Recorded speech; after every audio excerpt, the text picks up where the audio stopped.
He drank their blood. Then he dissolved their bodies in acid. Then he went back to his hotel and had dinner. 6 people, 6 drums of acid, and not a single body left to find. John George Haigh was born on July 24, 1909, in Stamford, Lincolnshire, England. His parents were members of the Plymouth Brethren, one of the strictest Christian sects in Britain.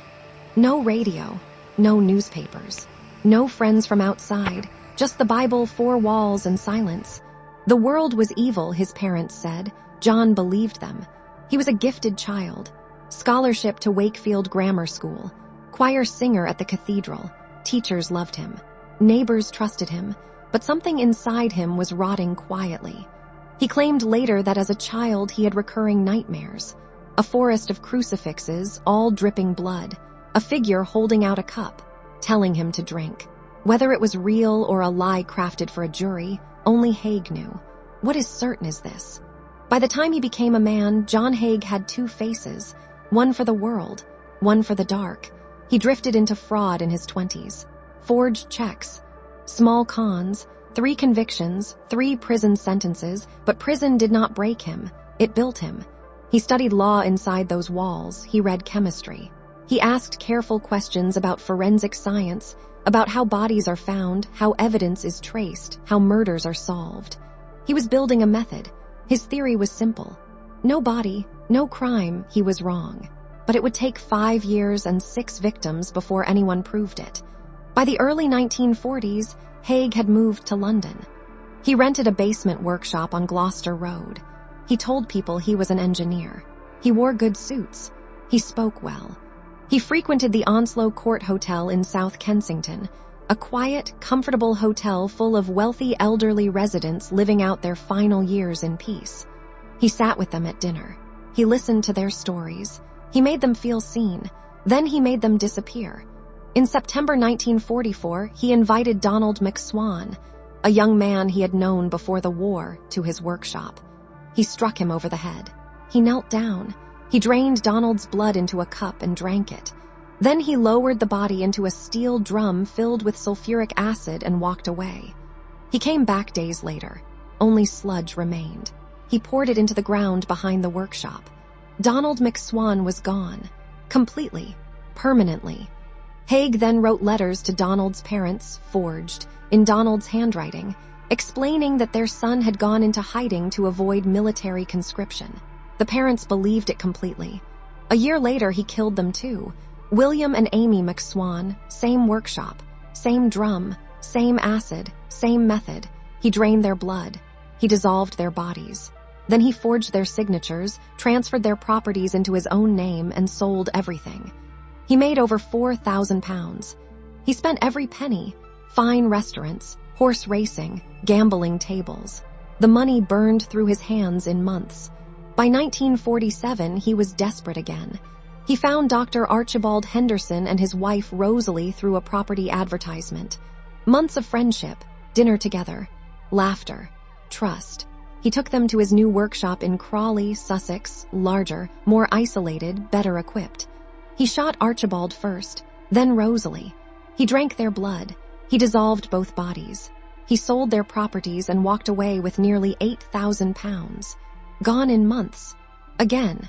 By February 1949, Haigh was living at the Onslow Court Hotel, drowning in debt. He owed the hotel over £50. Creditors were closing in. He needed money fast. That is when he looked across the dining room and saw Olivia Durand-Deacon, 69 years old, a wealthy widow, kind, trusting, full of small dreams. She had an idea for a business, artificial fingernails, and she mentioned it casually over dinner one evening. Haigh smiled. He said he was very interested. He had a workshop, he told her. They should visit together and discuss the plan properly. On February 18, 1949, she got into his car. She never came back. He shot her in the back of the neck the moment they arrived at the workshop. He drank her blood. He stripped her of her jewelry, her fur coat, her identity documents. Then he placed her body into a 45-gallon drum, poured in sulfuric acid, and left her to dissolve overnight. The next morning, he returned to the hotel. Calm, neatly dressed. He asked other residents if anyone had seen Mrs. Durand-Deacon. He seemed genuinely worried. He even suggested they go to the police. He personally accompanied her friend, Mrs. Constance Lane, to Chelsea Police Station to file the missing persons report. He sat across from the detective and answered every question with a steady voice and a concerned expression. It was his greatest performance, and his last. Detective Sergeant Alexandra MacDonald felt something was wrong. She ran Haigh's name through the records, 3 convictions, multiple fraud charges, a criminal history he had never mentioned. On February 26, 1949, police searched the Crawley workshop. A .38 Webley revolver recently fired, 8 receipts for Mrs. Duran Deacon's jewelry, her fur coat, her identity documents, a dry cleaner's receipt in her name, and outside in the yard, disturbed earth. A thick, dark, greasy sludge soaking slowly into the ground. They called in Dr. Keith Simpson, Britain's most respected forensic pathologist. Simpson got on his knees and examined that sludge inch by inch. He found 28 pounds of human body fat, 3 kidney stones, part of a left foot the acid had not fully reached, 18 fragments of human bone, and then a set of full upper and lower dentures, made of acrylic, completely intact. Acid dissolves flesh, muscle, bone. It cannot dissolve acrylic. Mrs. Duran Deacon's dentist identified them within hours. Haigh was arrested that same afternoon. In the interrogation room, he leaned back in his chair, completely relaxed, and smiled at the detective. He said, "Tell me, what are the chances of anyone being released from Broadmoor?" He was already planning his insanity defense. Then he confessed, every murder, every detail. He described draining the blood, drinking it, the dreams that compelled him. He said he had no control. He said God had chosen him. He said no jury would convict a madman. The jury took 17 minutes. Guilty. On August 10, 1949, John George Haigh was hanged at Wandsworth Prison. He was 39 years old. Before his execution, he donated 2 of his finest suits to Madame Tussaud's Wax Museum, with precise written instructions on how his wax figure should be dressed and displayed. Even walking toward the gallows, he was performing. He built his entire system on one belief: no body, no crime. He studied it. He planned it. He refined it across 6 murders and 5 years. He thought science was on his side. But science is patient. Science is precise. Science does not forget.